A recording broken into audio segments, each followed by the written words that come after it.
Hello learners, let's dive deep into the ocean of knowledge.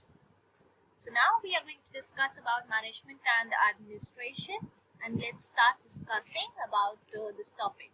Management and administration are used interchangeably in most discourses, although they differ significantly in meaning and in focus. Administration and management are represented by two groups, one led by British School of Thought. So one is led by the British School of Thought. Let me just highlight it.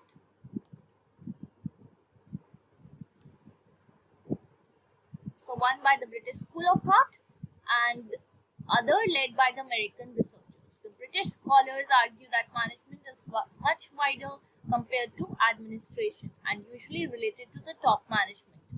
They contend that administration relates to carrying out the activities at the operational level. Scholars like Orville Ted, William Sprigel, supporting the American school, advocate that administration is the thinking function and management is the implementing function.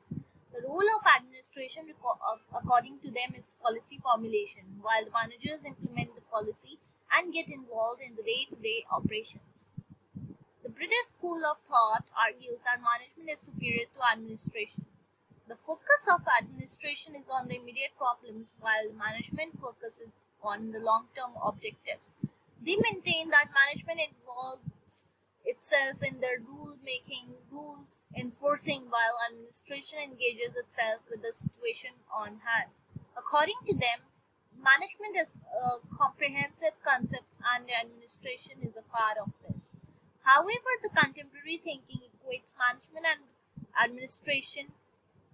Keith Davis is a supporter of this thinking. According to him, management processes are essentially the same in all the organizations, and hence the management and administration have to essentially go through the same process, and hence they remain the same. Harold Kuntz also maintained the same stand by observing that any distinction made between the two will be a misleading exercise. These observations by the modern thinkers has drawn a line between the two, making them distinct and unique. The importance of management. Now let's discuss the importance of management. Management plays an important role in an organization irrespective of the size, scale, scope, and sector. It facilitates the growth of an organization and stimulates its activities so that the desired results could be achieved. It is important because of the following reasons. Effective management leads to optimum utilization of resources. Factors like men, materials, money, and machines can be effectively utilized only through management. Organizations function through the teams and groups. Managers provide the leadership and direct the members of the team towards the achievement of group and organizational goals. Thus, management facilitates the achievement of the individual, team, and organizational goals by leading them towards the achievement of the desired objectives. Management helps in the smooth functioning of the organization through a proper allocation of tasks to the members and monitoring the implementation effectively. This helps the organization to have cordial interpersonal employee relations and sound industrial relations in the organizations.